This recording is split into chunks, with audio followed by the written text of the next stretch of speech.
Hi hello welcome back to docs Biyash. അപ്പോൾ ഇന്നത്തെ ഈ വീഡിയോ നമ്മൾ ഡിസ്കസ് ചെയ്യാൻ പോകുന്നത് അർമേനിയൻ വംശഹത്യ അല്ലെങ്കിൽ അർമേനിയൻ ജനോസൈഡിനെ കുറിച്ചാണ്.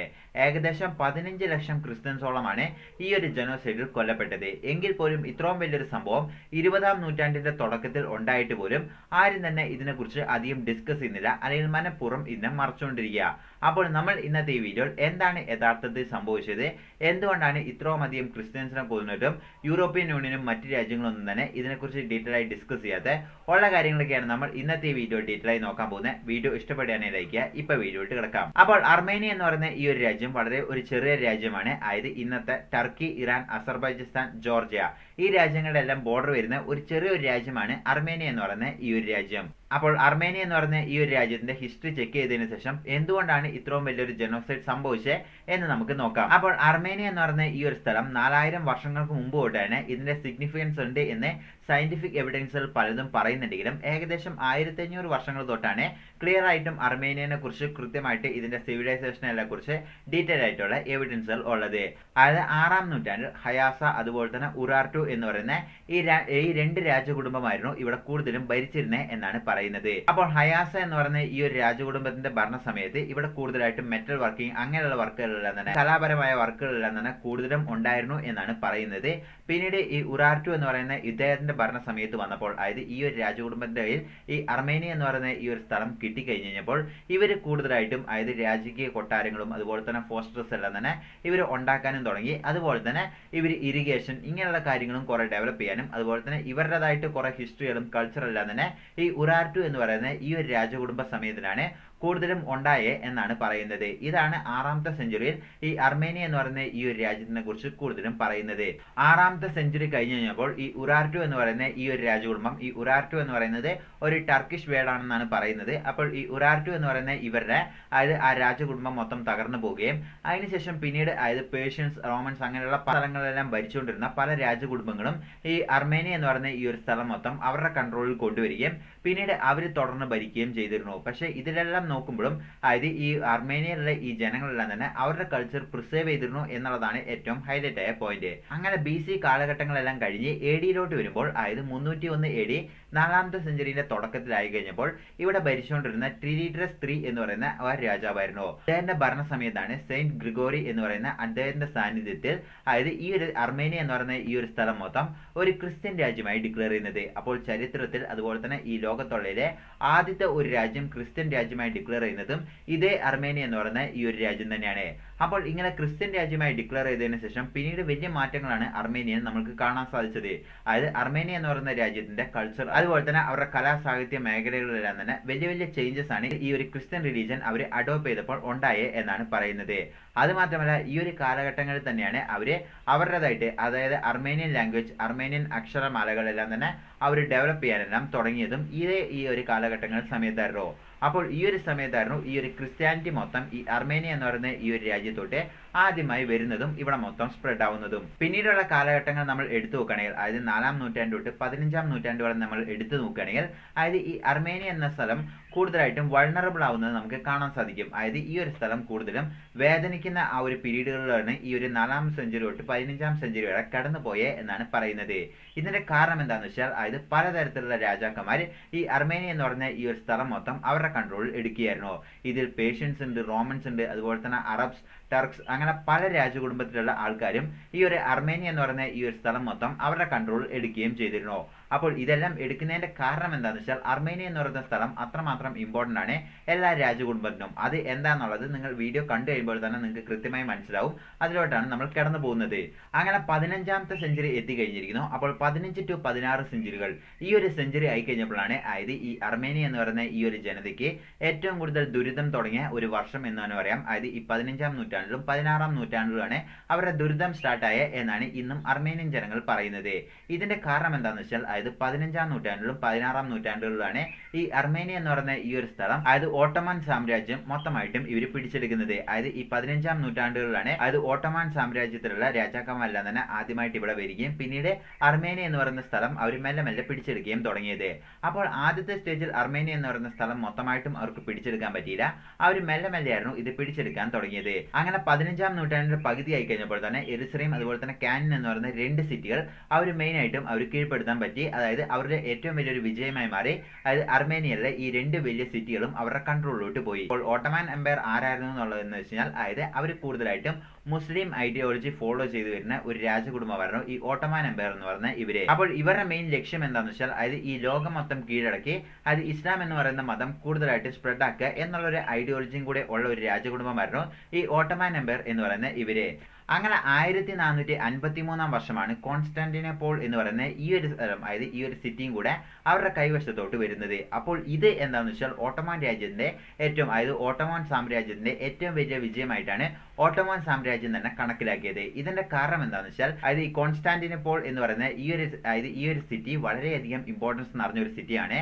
കാരണം എന്താണെന്ന് വെച്ചാൽ അതായത് യൂറോപ്പിനെയും അതുപോലെ തന്നെ ഏഷ്യനെയും കൂടെ കണക്ട് ചെയ്യുന്ന ഏറ്റവും വലിയൊരു പ്രധാനപ്പെട്ട ഒരു സിറ്റിയും കൂടിയാണ് ഈ കോൺസ്റ്റാന്റിനോപ്പിൾ എന്ന് പറയുന്ന ഈ ഒരു സ്ഥലം.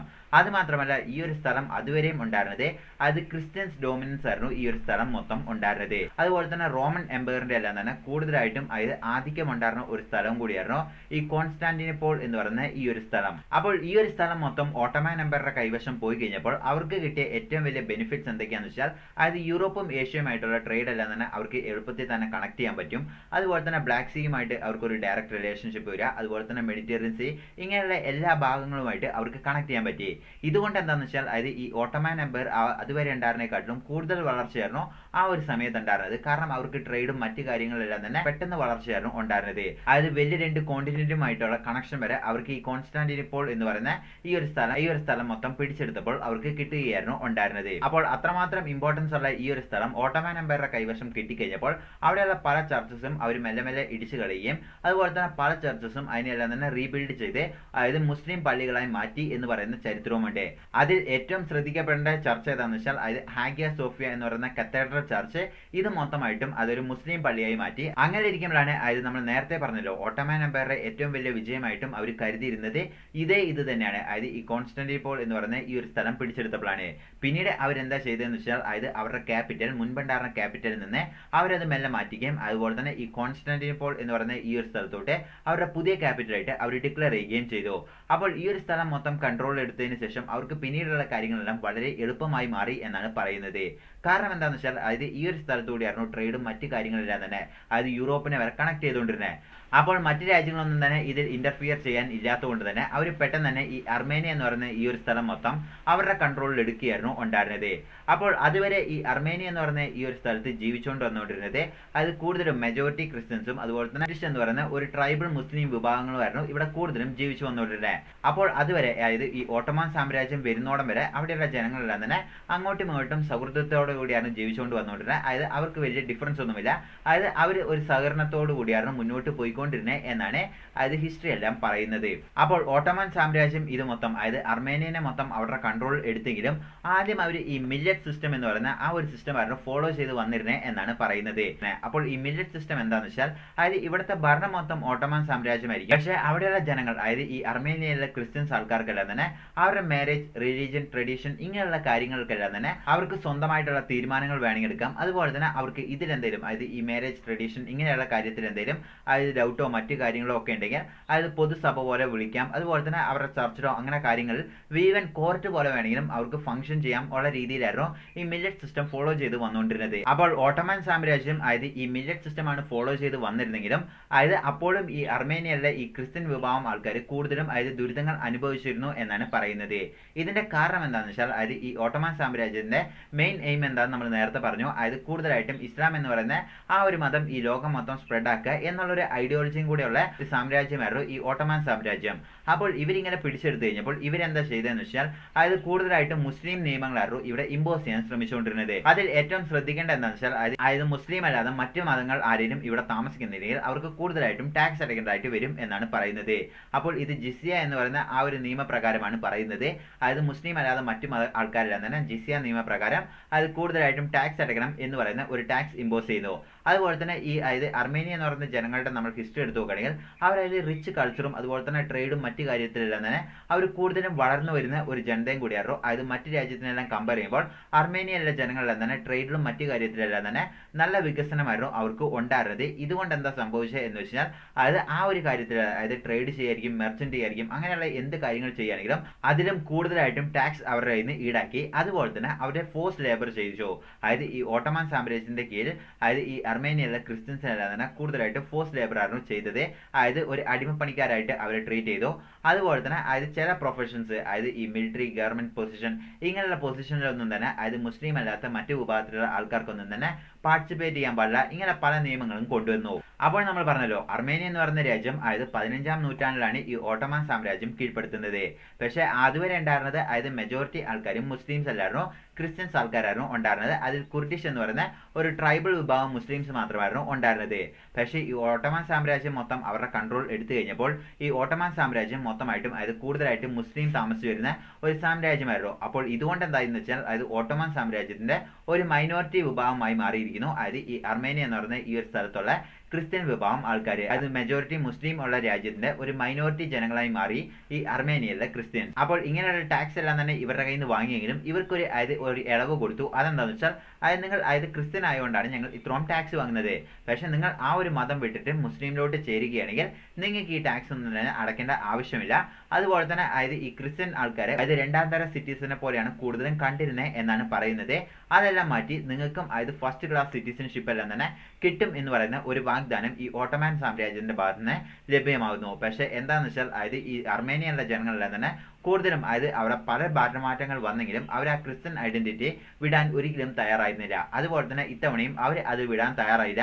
അവിടെയുള്ള ജനങ്ങളെല്ലാം തന്നെ കൂടുതലും അതായത് ടാക്സ് എല്ലാം തന്നെ അടച്ചുകൊണ്ടും അവിടെ വീണ്ടും അവർ അതേ ക്രിസ്ത്യൻ ഐഡന്റിറ്റി തന്നെ മുന്നോട്ട് പോകാനാണ് തീരുമാനിച്ചത്. അങ്ങനെ 15 to 17ാം നൂറ്റാണ്ട് വരെ ഈ ഒരു സാഹചര്യം തന്നെയായിരുന്നു അവിടെ ഉണ്ടായിരുന്നത് അർമേനിയ എന്ന് പറയുന്ന ഈ ഒരു സ്ഥലത്ത്. എന്നാൽ 18ാം നൂറ്റാണ്ടിലും 19ാം നൂറ്റാണ്ടിലും വലിയ തരത്തിലുള്ള റിബല്യൻ ആണ് നമ്മൾ അവിടെ കാണാൻ തുടങ്ങിയത്.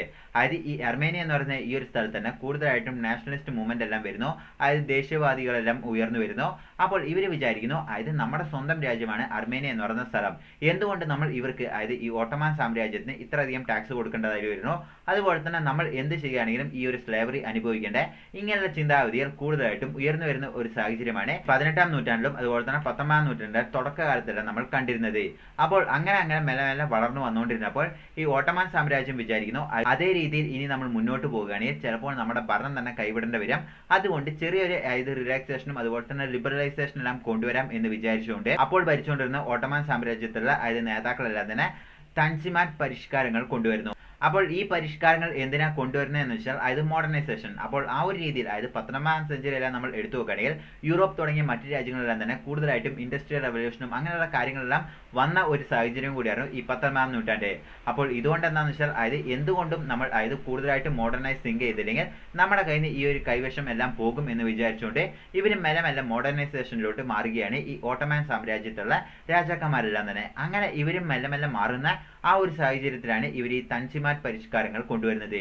അപ്പോൾ ഇത് കൊണ്ടുവന്നപ്പോൾ ഈ ഓട്ടോമൻ സാമ്രാജ്യത്തുള്ള ആൾക്കാർ പറഞ്ഞത് അതായത് ഇതുവരെയുള്ള പോലെയല്ല, അതായത് അതുവരെ ഓട്ടോമൻ സാമ്രാജ്യത്ത് ഉണ്ടായിരുന്ന എങ്ങനെയായിരുന്നു എന്ന് വെച്ചാൽ അതായത് മൈനോറിറ്റി ഉള്ള ജനങ്ങളെല്ലാം തന്നെ കൂടുതലായിട്ടും ടാക്സ് അടയ്ക്കണം, ഇങ്ങനെയുള്ള കാര്യങ്ങളായിരുന്നു ഉണ്ടായിരുന്നത്. പക്ഷേ ഈ ഒരു പരിഷ്കാരങ്ങൾ കൊണ്ടുവന്നതിന് ശേഷം എല്ലാ ജനങ്ങളും ഈക്വലായി ട്രീറ്റ് ചെയ്യും. അതായത് എല്ലാവർക്കും ഒരേ ഫ്രീഡം ആയിരിക്കും ഉണ്ടാവുക. അതുപോലെ തന്നെ അവരുടെ കയ്യിൽ നിന്ന് എക്സ്ട്രാ ടാക്സ് ഈടാക്കില്ല. ഇങ്ങനെ പല കാര്യങ്ങൾ പറഞ്ഞുകൊണ്ടാണ് ഈ തൻസിമാറ്റ് റവല്യൂഷൻ എന്ന് പറയുന്നത് ഇത് കൊണ്ടുവരുന്നത്. അപ്പോൾ ഈ റിഫോംസ് കൊണ്ടുവന്നു കഴിഞ്ഞപ്പോൾ അതായത് അവിടെയുള്ള ജനങ്ങളെല്ലാം തന്നെ കൂടുതലും പ്രതീക്ഷയോടെയാണ് ഇതിനെല്ലാം തന്നെ സ്വീകരിച്ചത്. പക്ഷേ ഇത് കൊണ്ടുവന്നെങ്കിലും വെറുതെ പേരിനെ മാത്രമായിരുന്നു കൊണ്ടുവന്നേ എന്നാണ് പറയുന്നത്. അതായത് ഈ ഒരു റിഫോംസ് കൊണ്ടുവന്നതിന് ശേഷം കൂടുതലായിട്ടും അർമേനിയയിലുള്ള കുർഡിഷ് എന്ന് പറയുന്ന ആ ഒരു മുസ്ലിം വിഭാഗത്തിന് തന്നെയായിരുന്നു കൂടുതലും മുൻഗണന കൊടുത്തിരുന്നത് എന്നാണ് പറയുന്നത്. അതുമാത്രമല്ല ഇങ്ങനെയുള്ള കൂടുതൽ പരിഗണന കൊടുക്കുന്ന ആ ഒരു സാഹചര്യത്തിൽ അതായത് ഈ കുർഡിഷ് എന്ന് പറയുന്ന ഈ ഒരു വിഭാഗം ആൾക്കാരെല്ലാം തന്നെ സെൽഫിഷ് ആയി മാറുകയായിരുന്നു ഉണ്ടായിരുന്നത്. ഈ കുർഡിഷ് എന്ന് പറയുന്ന ഈ ഒരു വിഭാഗം അതായത് ഈ ഒരു ട്രൈബൽ വിഭാഗത്തിലുള്ള ആൾക്കാരെല്ലാം തന്നെ കൂടുതലും മോഷണത്തിലെല്ലാം തന്നെ അവർ ഇറങ്ങാൻ തുടങ്ങി. അതുകൊണ്ട് എന്താണെന്ന് വെച്ചാൽ അതായത് ഈ ഒരു അർമേനിയയിലെ ഈ ക്രിസ്ത്യൻ വിഭാഗത്തിലുള്ള ആൾക്കാരെല്ലാം തന്നെ സാധനങ്ങളെല്ലാം തന്നെ അവർ മോഷ്ടിക്കാൻ തുടങ്ങി. അതിനായിട്ട് തന്നെ ഈ ഓട്ടോമാൻ സാമ്രാജ്യം എല്ലാം തന്നെ സെപ്പറേറ്റ് ആയിട്ടുള്ള കോടതികളെല്ലാം തന്നെ അവർ നിയമിച്ചു. പക്ഷെ എന്താണെന്ന് വെച്ചാൽ കോടതിയിൽ കൊണ്ടുപോയി കേസ് കൊടുത്തു കഴിഞ്ഞാലും അത് അനുകൂലമായ തീരുമാനം എപ്പോഴും ഈ കുർദിഷ് വിഭാഗത്തിലുള്ള ആൾക്കാർക്കാരും കിട്ടിക്കൊണ്ടിരുന്നത് എന്ന് പറയുന്ന ഒരു വിമർശനവും മുന്നോട്ട് വരുന്നു. അല്ലാണ്ട് ഇതിൽ നിന്ന് ഒരു മാറ്റവും വരുന്നില്ല. ഇതുകൊണ്ട് എന്താണെന്ന് വെച്ചാൽ 19ാം നൂറ്റാണ്ടിൽ തന്നെ അത് കൂടുതലായിട്ടും ദേശീയവാദികളും അതുപോലെ തന്നെ പുതിയ പുതിയ ആക്ടിവിറ്റി ഗ്രൂപ്പ്സ് എല്ലാം നമ്മൾ ഉണ്ടായി എന്ന് പറഞ്ഞില്ലേ. അപ്പോൾ അവരെല്ലാം തന്നെ കൂടുതലായിട്ടും അതായത് പുതിയ പുതിയ ഗ്രൂപ്പ്സ് എല്ലാം തന്നെ കൂടുതലായിട്ടും വരാൻ തുടങ്ങി. അപ്പോൾ ആ ഒരു സാഹചര്യത്തിൽ അതായത് സുൽത്താൻ അബ്ദുൽ ഹമീദ് സെക്കൻഡ് എന്ന് പറയുന്ന ആ ഒരു രാജാവായിരുന്നു അവിടെ മൊത്തം ഭരിച്ചുകൊണ്ടിരുന്നത്. അപ്പോൾ അദ്ദേഹം വിചാരിക്കുന്നു അതായത് ഇനിയും നമ്മൾ ഇതിനെ വെച്ച് പൊറുപ്പിക്കുകയാണെങ്കിൽ നമ്മുടെ കയ്യിൽ നിന്ന് എന്തായാലും ഈ അർമേനിയ എന്ന് പറയുന്ന സ്ഥലവും അതുപോലെ തന്നെ കോൺസ്റ്റന്റിപ്പോൾ ഇങ്ങനെയുള്ള സ്ഥലങ്ങളെല്ലാം തന്നെ നമ്മുടെ കയ്യിൽ നിന്ന് നഷ്ടപ്പെടും എന്നുള്ള ഉറപ്പ് ഏകദേശം അദ്ദേഹത്തിന് എത്തുന്നു. അപ്പോൾ ഇതുകൊണ്ട് എന്താണെന്ന് വെച്ചാൽ അതായത് 19ാം നൂറ്റാണ്ടിന്റെ അവസാന കാലഘട്ടങ്ങൾ ആയിക്കഴിഞ്ഞപ്പോൾ അതായത് 1894 തൊട്ട് 1896 വരെ അവിടെ വലിയൊരു മെസക്കർ ആണ് സംഭവിച്ചത്. അതായത് ഏകദേശം 3 ലക്ഷത്തോളം ഈ അർമേനിയയിലെ ക്രിസ്ത്യൻസിനെ കൊന്നുകളഞ്ഞു എന്നാണ് പറയുന്നത്. അതായത് കൂട്ടക്കൊല. ഇതിനായിട്ട് സെപ്പറേറ്റ് ആയിട്ട് അതായത് ഒരു ആർമി പോലെ രൂപീകരിച്ചിട്ട് അവരെല്ലാം തന്നെ ഡയറക്റ്റ് ആയിട്ട് പോയി ഈ ആൾക്കാരെല്ലാം തന്നെ ഡയറക്റ്റ് കൊല്ലുകയായിരുന്നു എന്നാണ് പറയുന്നത്. അപ്പോൾ ഇതിനെയാണ് ഹമീദിയൻ മസക്കർ എന്ന് പറയുന്നത്. അതായത് 1894 തൊട്ട് 96 വരെ സംഭവിച്ചത്. അപ്പോൾ ഇതിനെ തുറന്നു കഴിഞ്ഞപ്പോൾ അതായത് ഈ ഒരു 2 വർഷം കഴിഞ്ഞപ്പോൾ വീണ്ടും ആൾക്കാരെല്ലാം തന്നെ അതായത് അവർക്ക് ഇങ്ങനെയുള്ള അനുഭവങ്ങളെല്ലാം കൊണ്ടുവന്നതിന് ശേഷം വീണ്ടും അതായത് ഇങ്ങനെയുള്ള സമരങ്ങളെല്ലാം കുറയും എന്നാണ് അപ്പോൾ ഉണ്ടായിരുന്ന അതായത് സുൽത്താൻ അബ്ദുൽ ഹമീദ് എന്ന് പറയുന്ന ആ ഒരു രാജാവ് വിചാരിച്ചത്. പക്ഷെ അതൊന്നും തന്നെ ഒട്ടും കുറഞ്ഞില്ല. വീണ്ടും അതായത് യൂറോപ്പും മറ്റു രാജ്യത്തിന്റെ എല്ലാം സപ്പോർട്ടുകൾ അതായത് മെല്ലെ മെല്ലെ ഇവർക്ക് ലഭിക്കാൻ തുടങ്ങി. അതുകൊണ്ട് ഇവർ വീണ്ടും അതായത് ഈ സമരങ്ങളെല്ലാം തന്നെ ഊർജിതമാക്കുകയായിരുന്നു ഉണ്ടായിരുന്നത്. അതുപോലെ തന്നെ അപ്പോൾ ഭരിച്ചുകൊണ്ടിരുന്ന ഈ ഓട്ടോമൻ സാമ്രാജ്യത്തിന് പുറത്തുനിന്ന് അതായത് അവരുടെ പുറം രാജ്യത്തിന് ഗ്രേറ്റ് ബ്രിട്ടൻ, ഫ്രാൻസ് തുടങ്ങിയ രാജ്യത്തിനെല്ലാം തന്നെ കൂടുതലും പ്രഷറായിരുന്നു അവർക്ക് ഉണ്ടായിരുന്നത്. കാരണം ഏകദേശം 3 ലക്ഷത്തോളം അതായത് ക്രിസ്ത്യൻസിനെ അവർ കൊന്നുകളഞ്ഞ ആദ്യത്തെ സ്റ്റേജിൽ തന്നെ. അങ്ങനെ ഇരിക്കുമ്പോഴാണ് 1908 ആയി കഴിഞ്ഞപ്പോൾ അതായത് യങ് ടർക്സ് എന്ന് പറയുന്ന ഒരു പുതിയൊരു വിഭാഗം ആൾക്കാരെ അവിടെ ഉയർന്നു വരുന്നത്. അപ്പോൾ ഇവരുടെ ആശയം എന്താണെന്ന് വെച്ചാൽ അതായത് ഈക്വൽ കോൺസ്റ്റിറ്റ്യൂഷൻ കൊണ്ടുവരാം, അതായത് എല്ലാവർക്കും ഒരു നിയമമായിരിക്കണം എന്ന് പറഞ്ഞുകൊണ്ട് ഒരു തുർക്കി എന്ന് പറയുന്ന ഈ ഒരു രാജ്യം പുതിയതായിട്ട് ഫോം ചെയ്യുന്ന ഒരു രീതിയിലാണ് ഇവർ പുതിയതായിട്ടും അവർ വളർന്നു വന്നത്. അങ്ങനെ 1909 ആയി കഴിഞ്ഞപ്പോൾ സുൽത്താൻ അബ്ദുൽ ഹമീദ് സെക്കൻഡ് എന്ന് പറയുന്ന ഇദ്ദേഹത്തിന്റെ കയ്യിൽ നിന്ന് അവർ മൊത്തമായിട്ടും അതായത് ഈ അർമേനിയ എന്ന് പറയുന്ന ഈ ഒരു സ്ഥലത്തിന്റെ മൊത്തമായിട്ടും കൺട്രോൾ അവരുടെ കയ്യിലോട്ട് എടുക്കുകയാണ്. അതായത് അവരാണ് പിന്നെ കൺട്രോളിലോട്ട് വരുന്നത്. അപ്പോൾ ഈ യങ് ടർക്സ് എന്ന് പറയുന്ന ഇവർ കൺട്രോൾ എടുത്തു കഴിഞ്ഞപ്പോൾ അവിടെയുള്ള അതായത് ഈ അർമേനിയയിലുള്ള ക്രിസ്ത്യൻസ് എല്ലാം വിചാരിക്കുന്നു അതായത് ഇനിയെങ്കിലും അതായത് ഈക്വൽ റൈറ്റ്സ് എല്ലാം കിട്ടുമല്ലോ എന്ന് വിചാരിച്ച് ആശ്വസിച്ചെങ്കിലും അതായത് ആദ്യ കാലഘട്ടങ്ങളിലെല്ലാം അങ്ങനെ ആയിരുന്നെങ്കിലും പിന്നീടാണ് അവർക്ക് ഈ യങ് ടർക്സ് എന്ന് പറയുന്ന ഇവരുടെ തനി സ്വരൂപം മനസ്സിലായത്. അതായത് ഇവരും മെല്ലെ മെല്ലെ അതായത് ഇവർക്കെതിരെയും അതായത് കുറേയധികം കൂട്ടക്കൊലകളും ഇവരും മെല്ലെ മെല്ലെ ചെയ്യാൻ തുടങ്ങി. അപ്പോൾ ആ ഒരു സാഹചര്യത്തിലാണ് അർമേനിയയിലുള്ള ജനങ്ങൾ വിചാരിക്കുന്നു അതായത് ഈ യങ് ടർക്സ് എന്ന് പറയുന്ന ഇവർ വന്നിട്ട് നമുക്ക് വലിയ ഉപകാരങ്ങളൊന്നുമില്ല, അതായത് നമ്മൾ വീണ്ടും അതായത് മുൻപ് എങ്ങനെയെല്ലാം അനുഭവിച്ചോ ആ പീഡനങ്ങളെല്ലാം തന്നെ നമ്മൾ വീണ്ടും അനുഭവിക്കുക എന്ന് പറഞ്ഞു. അങ്ങനെ ഇരിക്കുമ്പോഴാണ് 1912-13 കാലഘട്ടങ്ങൾ ബാൾക്കൻ യുദ്ധം വരുന്നത്. അപ്പോൾ ഈ ബാൾക്കൻ യുദ്ധം വന്ന ആ ഒരു സാഹചര്യത്തിൽ എന്താ സംഭവിക്കുന്നത് എന്ന് വെച്ചാൽ അതായത് ഈ യങ് ടർക്സ് എന്ന് പറയുന്ന ഇവരായിരുന്നു അപ്പോൾ അതായത് യുദ്ധം ചെയ്തുകൊണ്ടിരുന്നത്. അപ്പോൾ ഈ ഒരു യുദ്ധത്തിൽ ഈ യങ് ടർക്സിന് വലിയ തിരിച്ചടിയായിരുന്നു ലഭിച്ചത്.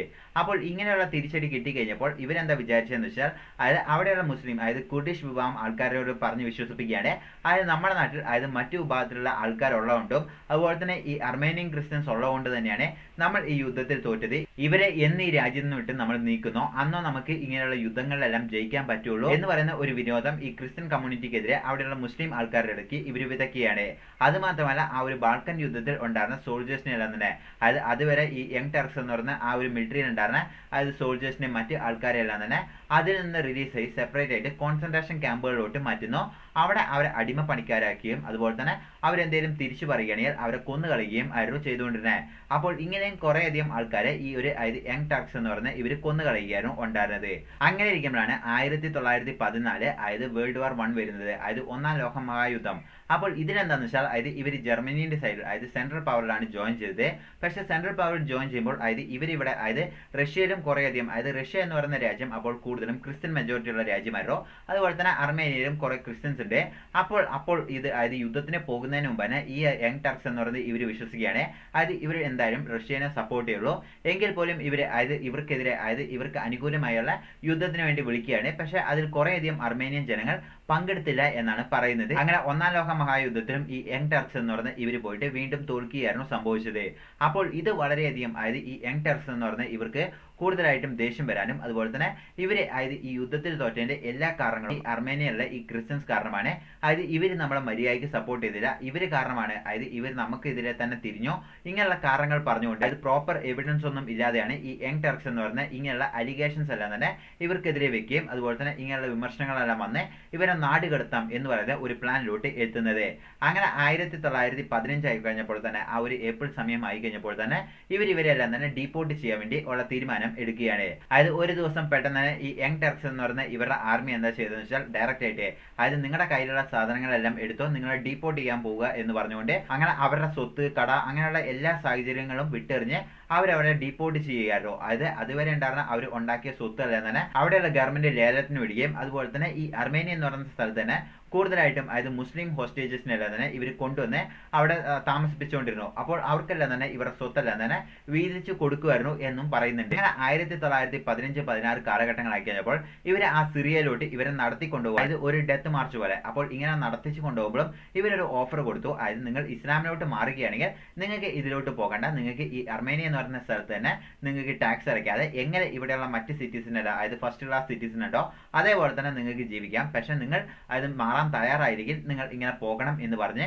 ഒരു അനൗൺസ്മെന്റ് കൊടുക്കുന്നു. പക്ഷേ ഭൂരിഭാഗമുള്ള ഈ അർമേനിയയിലുള്ള ജനങ്ങളും അതായത് മുസ്ലിം ആവാൻ അവർ തയ്യാറായില്ല. ഏകദേശം അതായത് 15 ലക്ഷത്തോളം ആൾക്കാർ ഈ ഡെത്ത് മാർച്ചിൽ അതായത് ഈ സിറിയയിലോട്ട് പോകാനുള്ള യാത്ര തുടങ്ങി എന്നാണ് പറയുന്നത്. അതിന്റെ ഒപ്പം ഈ യങ് ടർക്സിലുള്ള ആൾക്കാരും അതുപോലെ തന്നെ ഈ ജയിലിലുള്ള ആൾക്കാരെല്ലാം തന്നെ ഒരുമിച്ച് കൊണ്ടുവന്ന് അവരാണ് ഇവർക്ക് സെക്യൂരിറ്റി ആയി പോകുന്നതും. അതുപോലെ തന്നെ ഈ കുർഡിഷ് എന്ന് പറയുന്ന ഈ ഒരു വിഭാഗം ആൾക്കാരും ഇവരുടെ ഒപ്പം പോവുകയാണ്, അതായത് ഇവരെ നാട് കടത്താൻ വേണ്ടി.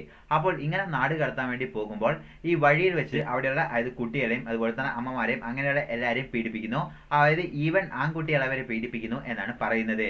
അതുപോലെ തന്നെ സ്ത്രീകളെല്ലാം തന്നെ വസ്ത്രമെല്ലാം അതായത് അൺഡ്രസ് ചെയ്തിട്ടാണ്, അതായത് നേക്കഡ് ആയിട്ടാണ് അവരെല്ലാം നടത്തിച്ച് ഈ സിറിയയിലോട്ട് കൊണ്ടുപോകുന്നത്.